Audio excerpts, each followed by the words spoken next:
কিন্তু নাহিদ ইসলামও তো সরকারের একটি পক্ষ ছিলেন, তাহলে তিনি সরকারে থাকতেন, সরকারের থেকে এই দেশকে গড়ার চেষ্টা করতেন। বেরিয়ে এসে নির্বাচন পিছিয়ে দিলে কি হবে সেটা একটা বিষয় রয়েছে। ধরুন আমি ডক্টর ইউনূসের কথা বলি, উনার মতো প্রথিতযশা একজন ব্যক্তিত্ব, ওয়ার্ল্ড ব্র্যান্ডেড, আমার তো মনে হয় তিনি দ্বিতীয় নোবেল পেতে যাচ্ছেন, আমার মনে হচ্ছে তাই। কারণ ওনার 3-0 যে ফর্মুলাটি যেভাবে এগিয়ে যাচ্ছে, বা আমরা টাইমস ম্যাগাজিনে দেখেছি পৃথিবীর 100 জনের ভিতরে তিনি উঠে এসেছেন, তাই না? তো সেই জায়গাটিতে ওনার থিওরি ইজ অ্যাকসেপ্টেবল, এটা তো হচ্ছেই।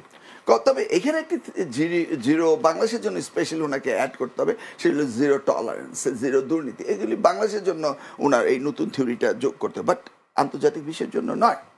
তাহলে ডক্টর ইউনূস এমন একটি ব্যক্তিত্ব, তিনি অনাদিকাল একটি দায়িত্ব নিয়ে থাকবেন এবং ওনার এক্সিটটা স্মুথ হবে না, অ্যাপ্রিসিয়েবল হবে না, এটা কি উনি চান? উনি তো এটা চান না।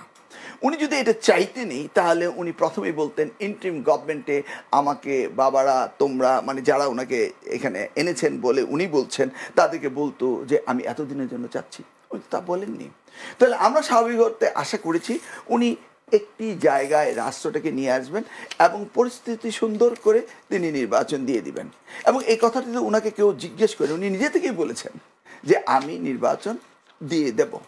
তাহলে নির্বাচন উনি দিয়ে দিবেন। সেই জায়গায় নাহিদ যদি বলে যে না আপনি অনন্তকাল ধরে থেকে যান, আমি তো মনে করি না ওনার পক্ষ এই স্টেটমেন্টই হচ্ছে। তা আমি ওর স্টেটমেন্ট নিয়ে একটি নতুন রাজনৈতিক দল, আর আমরা একটা প্রবীণ রাজনৈতিক দল, আমরা ওর সাথে এই কথা কাটাকাটি আর রাজনীতির র্যাটোরিক্স নিয়ে আমি কথা বলতে রাজি না। মূলত ডক্টর ইউনূস সাহেব নির্বাচন দিয়ে দিবেন, উনি বলছেন ডিসেম্বর হতে জুন। আমরা শুধু একটি কথা বলছি, জুনের কথা বললে কেন যেন মনে হয় জুন মাসে নির্বাচন হয় না। এই বিষয়টি অত্যন্ত সত্য। যদিও 96 জুনে নির্বাচন হয়েছিল, সেটি আরেকটি প্রেক্ষাপট। সেই সময় কেয়ারটেকার কনসেপ্টটা শুরু হয়েছিল এবং দিতে বাধ্য হয়েছিল, গভর্নমেন্ট রিজাইন করেছিল, 90 ডেজের একটা কেয়ারটেকার গভর্নমেন্ট হয়েছিল, সেই কারণে জুনে নির্বাচন হয়েছিল। জুনের কথা শুনলে আমাদের মনে হয় নির্বাচনটা পিছিয়ে ডিসেম্বর চলে যাবে, এটা স্বাভাবিক অর্থে। তাহলে ওনারা তো ডিসেম্বর বলছেন না, তাহলে ওনারা জুনের কথা, জুন শব্দটি আমাদের জন্য সঠিকভাবে সন্দেহজনক মনে হচ্ছে। না না, এটা আমরা জুনে নির্বাচন হয় না, এটাই হচ্ছে কথাটা। জুন মান্থ ব্যবহার না করলেই কেউ এই প্রশ্নটা করতো না। এখন মঞ্জু সাহেব বলছেন যে নির্বাচনটা তো জানুয়ারিতে না হয়ে ফেব্রুয়ারিতে হতে পারে, আবার জামাত বলছেন রমজানের আগেই হতে পারে। তাহলে এই বিষয় নিয়ে কোনো বিরাট কিছু হবে এই পজিটিভনেস সকলেরই রয়েছে, সেটা নিয়ে আমরা অযথা তর্ক করছি। কিন্তু আমরা যেটা বলছি সেটা হচ্ছে আসলে কি, আপনি যখন পরীক্ষা দিতে যাবেন, পরীক্ষার জন্য একটা ডেট চান। আপনি এসএসসি পরীক্ষা কবে দিবেন 2 বছর আগেই জানেন, এইচএসসি পরীক্ষা কবে দিবেন 2 বছর আগেই জানেন। আমরা সেইভাবে একটা ডেট চাচ্ছিলাম। দুর্যোগের কারণে অনেক সময় পিছিয়ে যায় পরীক্ষা। হ্যাঁ, সে তো প্রাকৃতিক দুর্যোগের আগেই তো আমরা ডেটটা চাচ্ছি। এমন কোন দুর্যোগ দেখছেন কিনা যে নির্বাচন পেছানো?